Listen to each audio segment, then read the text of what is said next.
السلام علیکم دوستو، دس از صفی ود یو۔ تو دوستو 7ویں ایپیسوڈ کے ساتھ آپ کے سامنے حاضر ہوں۔ جو ہمارا مین ٹاپک ہے وہ ہے leadership lessons from the life of prophet Muhammad صلی اللہ علیہ وسلم۔ تو دوستو جو آج کا ٹاپک ہے ہمارا،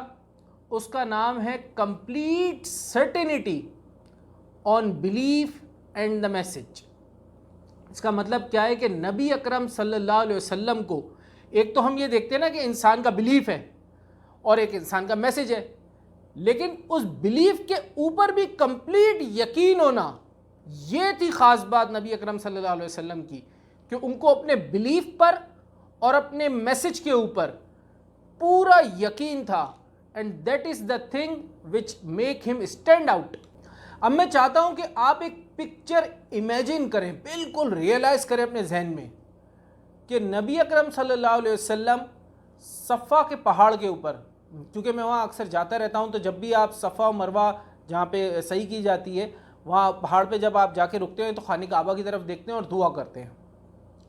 تو صفا کے پہاڑ پر نبی اکرم صلی اللہ علیہ وسلم کھڑے ہوتے ہیں اور وہاں سے پکارتے ہیں وا صباحا۔ یہ وہ ورڈ تھا کہ جب مکہ میں کوئی ایمرجنسی ہوتی تھی تو کوئی لوگ یہ پکارتے تھے تو لوگ آ جاتے تھے، کیونکہ نبی اکرم صلی اللہ علیہ وسلم بہت ہی ٹرسٹ ورتھی اور بہت ہی صادق الامین کا ان کو لقب دیا گیا تھا قریش کی طرف سے، جو ان کے دشمن بھی تھے، کفار بھی تھے،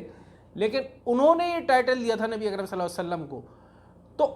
اس کی بنا پر جب نبی اکرم صلی اللہ علیہ وسلم نے یہ پکار لگائی تو سارے مکہ کی مارکیٹ سے اور ادھر ادھر سے ہر جگہ سے لوگ بھاگتے چلے آئے اور سارے وہاں کے جمع ہو گئے۔ یہ پرانا واقعہ ہے لیکن اس کو یہاں بتانا بہت ضروری ہے۔ تو جب نبی اکرم صلی اللہ علیہ وسلم نے ان کو یہ پیغام دیا کہ اگر میں تمہیں بتاؤں کہ وہاں سے ایک آرمی آ رہی ہے، تمہاری اینیمی ہوگی، تو سب نے کہا ہم آپ پہ یقین کرتے ہیں، کیونکہ آپ نے کبھی کوئی بات غلط نہیں کی، تو ہم سب آپ پر یقین رکھتے ہیں۔ پھر نبی اکرم صلی اللہ علیہ وسلم نے بتایا کہ جو ہے وہ تم لوگ سدھر جاؤ اور تمام بتوں کو چھوڑ دو، ورنہ میں تمہیں وارن کرتا ہوں کہ اللہ کا سخت عذاب آئے گا۔ تو اس بات کے اوپر یہاں 2 پوائنٹ بہت امپورٹنٹ ہے، سمجھیے گا اس کو۔ جو ابو لہب تھا، جو اسلام کا اور نبی اکرم صلی اللہ علیہ وسلم کا سب سے بڑا دشمن تھا، اس نے 2 پوائنٹ بولے۔ یہاں جو لفظ کافی سخت استعمال ہے کیونکہ یہ تو ایک واقعہ ہے نا، تو اس نے جب ابیوز کیا تو ابیوز میں اس نے کہا کہ تم نے یہ بات کرنے کے لیے ہمیں یہاں پہ بلایا ہے؟ ایک تو تم نے ہمارا وقت ضائع کیا، یو ویسٹ اور ٹائم، اور دوسرا ہم اپنی شاپس کو چھوڑ کر آئے تو تم نے ہمارا لاس کیا۔ اب دھیان دیجیے گا ان 2 پوائنٹ کے اوپر۔ اگر آج کوئی آپ کے سامنے ٹریننگ دے آ کے کہ آپ کو $1 ملین کمانے اس کا طریقہ بتایا تو کتنے لوگ جمع ہو جائیں گے، لیکن جب کوئی دین کی بات کرتا ہے تو بہت کم لوگ سنتے ہیں۔ تو وہی بات اس سے میچ کریں کہ لوگ دین کی بات کو سننے کے لیے جانے کو کہتے ہیں کہ ہمارا وقت ضائع ہوگا، کچھ سمجھتے ہیں، کچھ لوگوں کی بات کر رہا ہوں، سب کی بات نہیں کر رہا، اور اسی طرح جو ہے وہ اس کو اپنا نقصان بھی سمجھتے ہیں کہ اگر ہم اپنا کاروبار چھوڑ کے جائیں گے تو نقصان ہو جائے گا۔ یہ چیز ہر جگہ موجود ہے۔ میں آپ کو یہاں کی پریکٹیکل بات بتاؤں، سعودی عرب میں مجھے یاد ہے، یہ رمضان کی بات بتا رہا ہوں، عید سے پہلے کی، کچھ مٹھائی کی دکان والے تھے، تو جب یہاں نماز کا وقت ہوتا ہے نا تو سب لازمی ہے، سب بند ہو جاتا ہے۔ تو میں نے خود دیکھا، کیونکہ میں اپنی گاڑی پارک کر رہا تھا، نماز کے لیے جا رہا تھا، نماز شروع ہو گئی تھی، ایک مٹھائی والے نے چپکے سے دکان کھولی ہوئی تھی، اور اس کا جو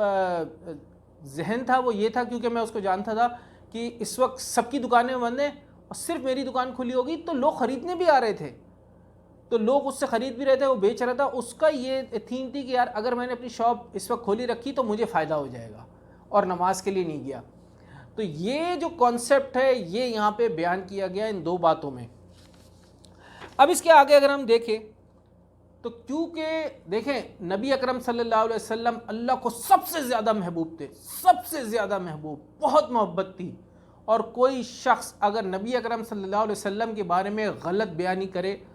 ان کے بارے میں نعوذ باللہ کرس کرے یا ابیوز کرے تو اللہ کو غصہ آتا ہے، اور یہ اللہ نے قرآن میں بتا دیا۔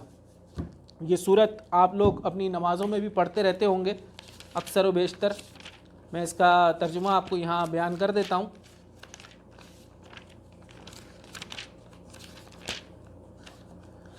بسم اللہ الرحمن الرحیم۔ تبت یدا ابی لہب وتب ما اغنی عنہ مالہ وما کسب سیصلی نارا ذات لہب وامرأتہ حمالۃ الحطب۔ ہاتھ ابو لہب کے برباد ہوں اور وہ خود برباد ہو چکا ہے، اس کی دولت اور اس نے جو کچھ کمائی کی تھی وہ اس کے کچھ کام نہیں آئے گا، اور وہ بھڑکتے شعلوں والی آگ میں داخل ہوگا۔ کتنے سخت اور شدید الفاظ ہیں، کیونکہ نبی اکرم صلی اللہ علیہ وسلم کے بارے میں کوئی بھی غلط بیانی کرے اللہ کو شدید غصہ آتا ہے۔ اس کے آگے میں آپ کو اس کا قصہ سناتا ہوں کہ یہ اللہ نے کتنے سخت الفاظ استعمال کیے، اور ابو لہب کے ساتھ ہوا کیا۔ جب اس کی موت آئی تو وہ ایک بہت ہی سمجھ لیں کہ ایک ڈیزیز کی وجہ سے وہ مرا، اور وہ اس ڈیزیز کی وجہ سے اس کی جو اپنی اولادیں تھیں وہ اس کی لاش کے قریب نہیں جا رہی تھیں، اور 3 دن تک اس کی لاش سڑتی رہی، کوئی اس کے قریب نہیں گیا۔ اور پھر اس کی اولادوں نے جو بڑے بڑے لمبے ڈنڈے ہوتے ہیں نا، کھمبے اس کی ٹرانسلیشن ہے، کھمبوں سے دھکے دے دے کر اس کو ایک گڈھے کے اندر دھکیل دیا، اور قریب نہ جائیں اس لیے دور سے پتھر پھینکے، کیونکہ مٹی پھینکو تو دور سے جاتی نہیں ہے، تو دور سے پتھر پھینکے اس گڈھے کو بھرنے کے لیے۔ تو اس کو اس کی اولادوں نے ہی پتھر مارے موت پر، اور وہ ایک گندے ڈیزیز سے مرا۔ یہ ہے وہ اللہ کی طرف سے عذاب جو بھی نبی اکرم صلی اللہ علیہ وسلم کے بارے میں ذرہ برابر بھی نعوذ باللہ کو غلط بولتا ہے یا غلط سوچتا ہے یا جو بھی غلط بیانی کرتا ہے، اس کا یہ انجام اللہ کی طرف سے ہے۔ اس کے آگے اگر ہم بات کریں، دیکھیں لیڈرشپ سے اگر اس کو ریلیٹ کریں نا، اگر لیڈر کو اپنے میسج کے اوپر ذرا سا بھی ڈاؤٹ ہونا تو پھر فالوورز جو ہے نا وہ اس کو فالو بہت سارے بھی کرتے ہیں، لیکن وہ معیار جو نبی اکرم صلی اللہ علیہ وسلم نے ہمیں دکھایا وہ صرف اسی لیے تھا کیونکہ ان کو اپنے میسج کے اوپر ذرہ برابر بھی ڈاؤٹ نہیں تھا، بہت ہی سرٹین تھے وہ اپنے بلیف کے اوپر اور میسج کے اوپر۔ اب نبی اکرم صلی اللہ علیہ وسلم دیکھیں بہت ہی نوبل کوالٹیز تھیں، کریڈیبل پرسن تھے، وزڈم تھی، ججمنٹ تھا، اور میں تو مطلب الفاظ ختم ہو جاتے ہیں ان کی تعریف کے لیے۔ ان کا سونا، ان کا اٹھنا، ان کا بیٹھنا، ان کا بولنا، ان کا چلنا، ان کی ہر ادا عبادت ہے، ہر ادا نرالی اور خوبصورت ہے، اور فلا لیس کریکٹر تھا ان کا، بیوٹیفل مینرز تھے، اور مین کائنڈ ٹرسٹفلنیس، ہر کوالٹی آپ بیان کرتے چلے جائیں اور سب کم پڑ جاتی نبی اکرم صلی اللہ علیہ وسلم کی شان میں۔ اب یہاں پہ دیکھیں بہت ہی امپورٹنٹ ایک چیز اور بتائی گئی ہے کہ انبیاء کی دعوت کی کریکٹرسٹکس بتائی گئی ہیں، کیونکہ جب انبیاء دعوت کرتے تھے تو اس میں کچھ خاص پوائنٹس ہوتے تھے، کیونکہ جب نبی اکرم صلی اللہ علیہ وسلم کو اللہ کی طرف سے پیغام آیا سب سے پہلے کہ آپ اپنے رشتہ داروں کو جو ہے نا آپ نے دعوت دینی ہے، تو انہوں گئے اور بالکل کلیئر کٹ انہوں نے دعوت دی۔ تو اس کے 6 پوائنٹ ہیں، میں آپ کو بتاتا ہوں، جو کہ ایک دوسرے سے ملیں گے، اس کی گروپنگ بتا دوں گا۔ پہلا پوائنٹ ہے کہ انبیاء کی جو دعوت ہوتی ہے وہ ہمیشہ ڈائریکٹ ہوتی ہے، کلیئر ہوتی ہے، اور اس میں کوئی کمپرومائز نہیں ہوتا۔ دوسرا، اس میں کوئی بھی کمپلیکس فلسفیز نہیں ہوتی تھیں۔ تیسرا یہ ہے کہ وہ صرف conscious of the power of Allah. چوتھا، پانچواں، چھٹا پوائنٹ اس کو میں گروپنگ کر دوں گا، وہ یہ ہے کہ دیکھیں reliance only on Allah, seeking no reward from the people, and working only for Allah's pleasure. دیکھیں یہاں پہ اس کا مقصد ہم اس کو میچ کر سکتے ہیں۔ آج بے شمار جو ہے وہ آپ دیکھیں گے کہ جماعتیں دعوت کر رہی ہیں، لیکن یہاں پہ مقصد یہ بتایا گیا ہے کہ صرف اور صرف اللہ کی رضا کے لیے دعوت کی جاتی تھی اسلام کی، اور کلیئر کٹ میں ان 6 پوائنٹس کی بنیاد کے اوپر۔ تو جب اللہ اور رسول کی بات کی جائے تو اس میں انسان کی نیت اللہ کی رضا حاصل کرنے کے لیے ہونی چاہیے، only for pleasure of the Allah, that's it, nothing else. اب دیکھیں یہاں وہ واقعہ بتایا گیا ہے کہ جب حضرت جبرائیل علیہ السلام نبی اکرم صلی اللہ علیہ وسلم کے پاس سب سے پہلے آئے تھے، اور انہوں نے ان کو 3 دفعہ گلے لگا کر کہا تھا کہ اقرا، اب تم پڑھو، اور نبی اکرم صلی اللہ علیہ وسلم نے فرمایا تھا کہ میں تو پڑھ نہیں سکتا، لیکن یہ اللہ کی طرف سے پیغام تھا۔ تو اس کا ذکر کیا گیا ہے کہ یہ پہلی کمیونیکیشن تھی اس رب کی حضرت جبرائیل علیہ السلام کو بھیج کر نبی اکرم صلی اللہ علیہ وسلم کے ساتھ۔ اس کی میں صورت کے ساتھ آپ کو بتا دیتا ہوں۔ یہ ہے سورہ العلاق، اس میں ہے اسٹارٹنگ میں، پڑھو اپنے پروردگار کا نام لے کر جس نے سب کچھ پیدا کیا، اس نے انسان کو جمے ہوئے خون سے پیدا کیا ہے، پڑھو اور تمہارا پروردگار سب سے زیادہ کرم والا ہے جس نے قلم سے تعلیم دی، انسان کو اس بات کی تعلیم دی جو وہ نہیں جانتا تھا۔ تو یہاں سے اس کی سٹارٹنگ تھی میسج کی۔ اب آ جائیں آگے کہ دیکھیں جب یہ میسج آیا تو آپ سب یہ سن چکے کہ نبی اکرم صلی اللہ علیہ وسلم واپس آئے اور شیورنگ ان کو ہو رہی تھی، ایک خوف ان پر طاری تھا کہ تو انہوں نے جب اماں ختیجہ رضی اللہ تعالیٰ عنہ کو آ کے پورا واقعہ بتایا تو اماں ختیجہ رضی اللہ تعالیٰ عنہ نے کیا فرمایا اس پہ غور کیجئے۔ ان کہا کہ اللہ آپ کو کبھی نہیں چھوڑے گا، اور اس کی 3 وجہیں بتائیں، کیونکہ آپ جو ضرورت مند ہیں اس کو سپورٹ کرتے ہیں، آپ غریب کی مدد کرتے ہیں، اور آپ جو گیسٹ آتے ہیں ان کے ساتھ بہترین برتاؤ کرتے ہیں۔ اب غور کیجئے یہ تینوں چیزیں مین کائنڈ سے ریلیٹڈ ہیں، مینرز سے ریلیٹڈ ہیں اور اخلاقیات سے ریلیٹڈ ہیں، اور آج جو ہماری امت میں برا حال ہے اس میں جو ہے وہ انہی چیزوں کی کمی ہے۔ اس کے بعد آگے بیان کرتے ہیں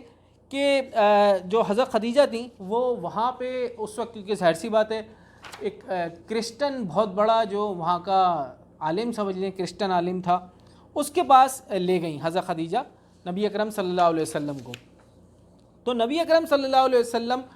جب وہاں پہ گئے انہوں نے اپنا پورا واقعہ بتایا کہ بھائی اس طریقے سے ہوا ہے،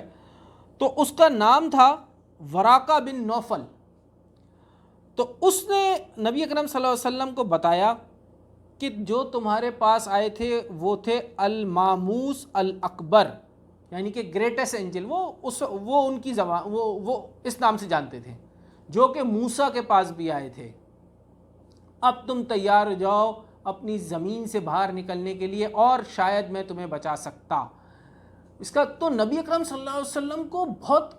جو ہے اسٹانشمنٹ ہوئی کہ میں تو اتنی نوبل فیملی سے ہوں، پورا مکہ مجھ سے محبت کرتا ہے، میری عزت کرتا ہے، تو وہ مجھے کیا زمین سے باہر کر دے گا میری؟ تو اس نے بتایا کہ تم سے پہلے بھی جو انبیاء آئے تھے اور جس نے بھی اللہ کی دعوت دی، جب شیطان کی اور انبیاء کے درمیان کانفلکٹ ہوا، جب حق اور باطل سامنے آئے، جب سچ اور جھوٹ سامنے آیا، تو مشکلات اور تکلیفیں اسی طریقے سے آئیں، تو یہ تکلیفیں تمہاری زندگی میں بھی آنے والی ہیں۔ نبی اکرم صلی اللہ علیہ وسلم کی ایک خاص اہمیت تھی ان تمام ٹرائبز میں، کیونکہ ان کو صادق الامین بھی کہا جاتا تھا وہاں پر۔ اور دیکھیں جیسے ہمارے یہاں ہوتا ہے کہ گھر کا جو بھی بڑا ہے بس اس کو معتبر سمجھا جاتا ہے، باقی جو چھوٹے ہوتے ہیں ان کی ایڈوائس نہیں سنی جاتی، لیکن نبی اکرم صلی اللہ علیہ وسلم کی ایڈوائس کے لیے ہمیشہ ان کی طرف دیکھا جاتا تھا محبت سے کہ وہ ایڈوائس کریں۔ کیوں؟ کیونکہ وہ صادق الامین تھے، سچے تھے، انہوں نے کبھی زندگی میں کوئی غلط بیانی نہیں کی تھی اس وقت۔ اور اصل میں عرب میں اس وقت آپ بولیں گے یار وہ تو اتنے کرول تھے، جاہل تھے، اس کے باوجود یہ بات کیسے ہو سکتی ہے؟ یہ بات ان میں موجود تھی کہ وہاں پہ ڈس آنیسٹی اور جھوٹ بولنا ایک سیریس کرائم ہوتا تھا۔ وہ اس لیے کہ دیکھیں وہاں جو بزنس ٹرانزیکشنز تک ہوتی تھی وہ ورڈ آف ماؤتھ کے اوپر ہوتی تھی، پرومس کے اوپر ہوتی تھی، کوئی اس کے ایگریمنٹس نہیں بنتے تھے۔ اور یہی چیز نیٹو امریکنز میں بھی ہوا کرتی تھی، وہ ہسٹری میں چلے جاؤں گا پھر اس کو چھوڑ دیں۔ تو اب یہاں پہ دیکھیں آگے دیکھیں فائٹ اور کانفلکٹ کب آتا ہے۔ دیکھیں اگر کوئی مسلمان کسی کو کھانا کھلا دے تو کوئی اعتراض نہیں کرتا، بولتے ہیں بہت اچھا مسلمان ہے، لیکن جب وہی مسلمان پبلک اسپیس مانگتا ہے اور دعوت دیتا ہے تو پھر جو غیر مسلم ہیں ان کو تکلیف ہو جاتی ہے، چاہے وہ اپنے کپڑوں سے دے، چاہے اپنی زبان سے دے، کوئی حجاب پہن لے، کوئی داڑھی رکھ لے، تو پھر ان لوگوں کو تکلیف ہوتی ہے جو اسلام کے دشمن ہوتے ہیں۔ کوئی دین کی بات کر دے، کوئی بے حیائی کو ختم کرنے کی بات کر دے، کوئی سچ بولنے کی بات کر دے، تو سب اس کے دشمن بن جاتے ہیں، اور جب تک وہ خاموشی سے اپنی عبادت کرتا ہے تو کوئی کچھ نہیں بولتا۔ ایک واقعہ بتاؤں آپ کو، حضرت ابوبکر صدیق رضی اللہ تعالیٰ عنہ سے کفار کہتے تھے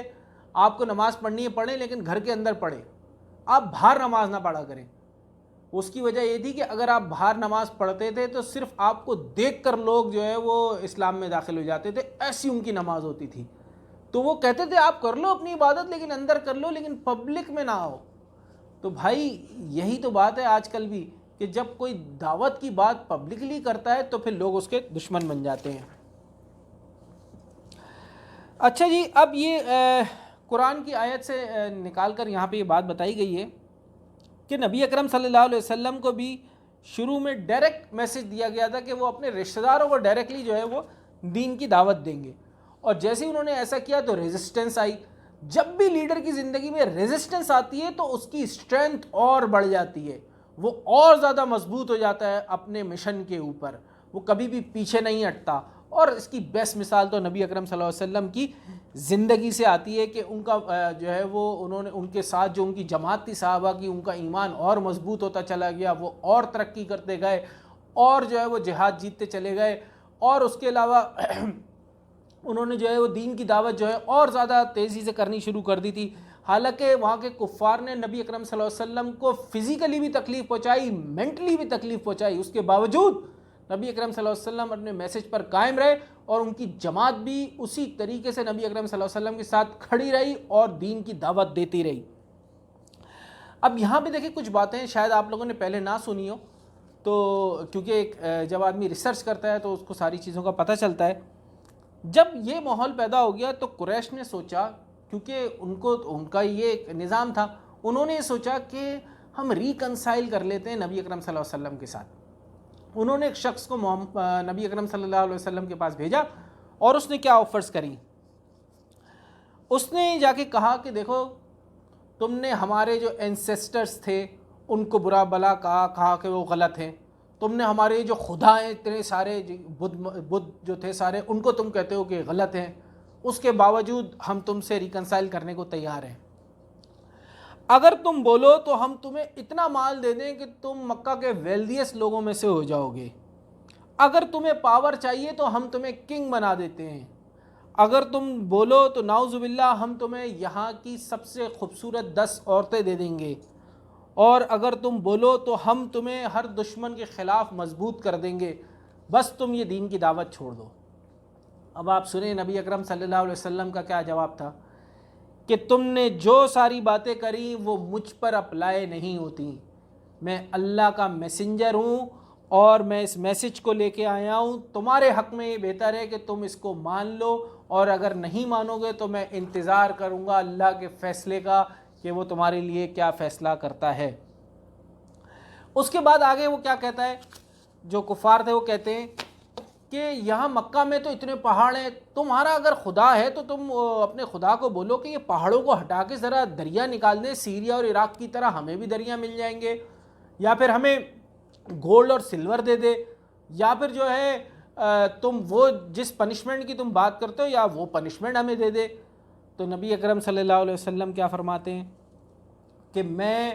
اپنے رب پر پورا یقین رکھتا ہوں، اپنے بلیف پر، اپنے میسج پر پورا یقین رکھتا ہوں، اور وہ میسج میں تم تک پہنچا رہا ہوں، اگر تم اس سے فائدہ اٹھاؤ گے تو بچ جاؤ گے، اور نہیں اٹھاؤ گے تو تباہ و برباد ہو جاؤ گے۔ اس سارے واقعے کے بعد قریش نے جو ہے ابو طالب سے شکایت کری نبی اکرم صلی اللہ علیہ وسلم کی، تو انہوں نے بہت ہی سمجھ لیں کہ عزت و وقار کے ساتھ نبی اکرم صلی اللہ علیہ وسلم سے گزارش کری کہ تم جو ہے یہ دعوت کا کام چھوڑ دو۔ تو نبی اکرم صلی اللہ علیہ وسلم نے فرمایا کہ I am no more capable of